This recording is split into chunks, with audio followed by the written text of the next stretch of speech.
had this encounter recently where I met the extraordinary American poet Ruth Stone, who's now in her 90s, but she's been a poet her entire life. And she told me that when she was growing up in rural Virginia, she would be out working in the fields, and she said she would like feel and hear a poem coming at her from over the landscape. And she said it was like a thunderous train of air, and it would come barreling down at her over the landscape. And when she felt it coming, because it would like shake the earth under her feet, she knew that she had only one thing to do at that point, and that was to, in her words, run like hell. And she would like run like hell to the house, and she'd be getting chased by this poem. And the whole deal was that she had to get to a piece of paper and a pencil fast enough so that when it thundered through her, she could collect it and grab it on the page. And other times she wouldn't be fast enough, so she'd be like running and running and running, and she wouldn't get to the house, and the poem would like barrel through her, and she would miss it. And she said it would continue on across the landscape, looking, as she put it, for another poet.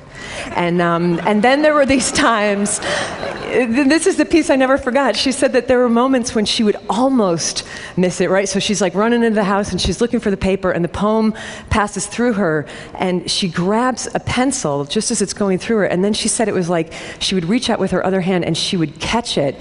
She would catch the poem by its tail, and she would pull it backwards into her body as she was transcribing on the page. And in these instances, the poem would come up on the page perfect and intact, but backwards from the last word to the first.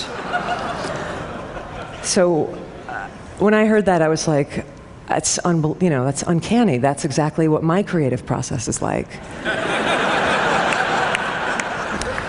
It's not at all what my creative process, I'm not the pipeline, like I'm a mule, and the way that I have to work is that I have to get up at the same time every day and like sweat and labor and like barrel through it really awkwardly. But even I, in my mulishness, even I have brushed up against that thing, at times. And I would imagine that a lot of you have too. Like even I have had work or ideas come through me from a source that I honestly cannot identify. And what is that thing? And how are we to relate to it in a way that will not make us lose our minds, but in fact might actually keep us sane?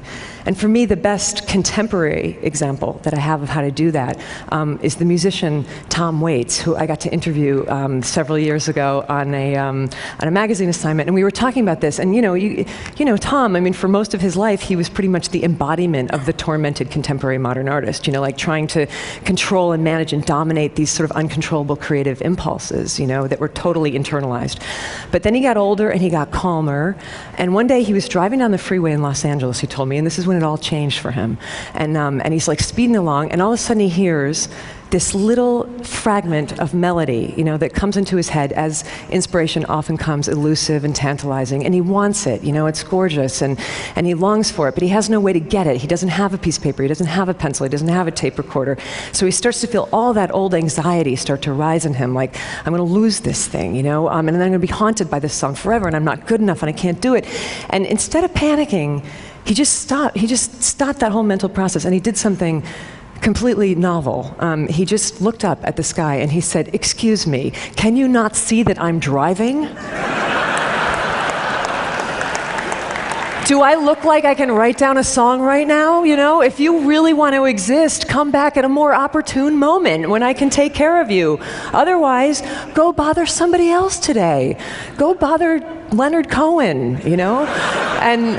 And his whole work process changed after that. Not the work. The work was still like oftentimes as dark as ever, but the process and the heavy anxiety around it was released when he took the genius out of him, where it was causing nothing but trouble, and released it kind of back where it came from, and realized that this didn't have to be this internalized, tormented thing. It could be this peculiar, wondrous, bizarre collaboration, kind of conversation between Tom and the strange external thing that was not quite Tom. So when I heard that story, it started to shift a little bit the way that I worked too, and it already saved me once, this idea. It saved me when I was in the middle of writing Eat, Pray, Love, and I fell into one of those sort of pits of despair that we all fall into when we're working on something and it's not coming, and you start to think this is going to be a disaster, this is going to be the worst book ever written, not just bad, but the worst book ever written. And I started to think I should just dump this project, But then I remembered Tom talking to the open air, and I tried it. So I just lifted my face up from the manuscript and I directed my comments to an empty corner of the room, and I said aloud, listen, you thing, you and I both know that if this book isn't brilliant, that is not entirely my fault, right? Because you can see that I am putting everything I have into this. You know, I don't have any more than this. So if you want it to be better, then you got to show up and do your part of the deal, okay? But if you don't do that, you know what, the hell with it, I'm going to keep writing anyway because that's my job. And I would please like the record to reflect today that I showed up for my part of the job. Because, thank you. In the end, it's like this, okay? Centuries ago, in the deserts of North Africa, people used to gather for these moonlight dances of sacred dance and music that would go on for hours and hours until dawn. And they were always magnificent because the dancers were professionals and they were terrific, right? But every once in a while, very rarely, something would happen and one of these performers would actually become transcendent. And I know you know what I'm talking about because I know you've all seen at some point in your life a performance like this, you know? And it was like time would stop and the dancer would sort of step through some kind of portal, and he wasn't doing anything different than he had ever done, you know, 1,000 nights before, but everything would align, and all of a sudden he would no longer appear to be merely human. You know, he would be like lit from within and lit from below, and all like lit up on fire with divinity. And when this happened back then, people knew it for what it was, you know, they called it by its name. They would put their hands together and they would start to chant, Allah, Allah, Allah, God, God, God, that's God, you know? Curious historical footnote. When the Moors invaded southern Spain, they took this custom with them, and the pronunciation changed over the centuries from Allah, Allah, Allah to ole, ole, ole, which you still hear in bullfights and in flamenco dances in Spain when a performer has done something impossible and magic. Allah, ole, ole, Allah, magnificent, bravo, incomprehensible, there it is, a glimpse of God. Which is great, because we need that. But the tricky bit comes the next morning, right, for the dancer himself, when he wakes up and discovers that it's Tuesday at 11 a.m. and he's no longer a glimpse of God. He's just an aging mortal with really bad knees, and you know, maybe he's never going to ascend to that height again, and maybe nobody will ever chant God's name again as he spins, and what is he then to do with the rest of his life? This is hard. This is one of the most painful reconciliations to make in a creative life, you know? But maybe it doesn't have to be quite so full of anguish if you never happened to believe in the first place that the most extraordinary aspects of your being came from you. But maybe if you just believed that they were on loan to you, you know, from some unimaginable source for some exquisite portion of your life to be passed along when you're finished with somebody else. And you know, if we think about it this way, it starts to change everything.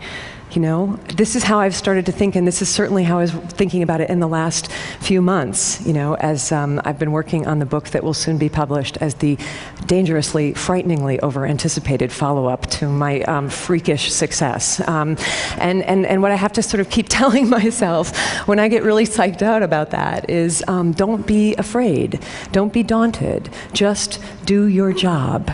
Continue to show up for your piece of it, whatever that might be. If your job is to dance, do your dance. If the divine, cockeyed genius assigned to your case decides to let some sort of wonderment be glimpsed for just one moment through your efforts, then ole. And if not, do your dance anyhow. And ole to you nonetheless. I believe this and I feel like we must teach it. Ole to you nonetheless, just for having the sheer human love and stubbornness to keep showing up. Thank you. Thank you.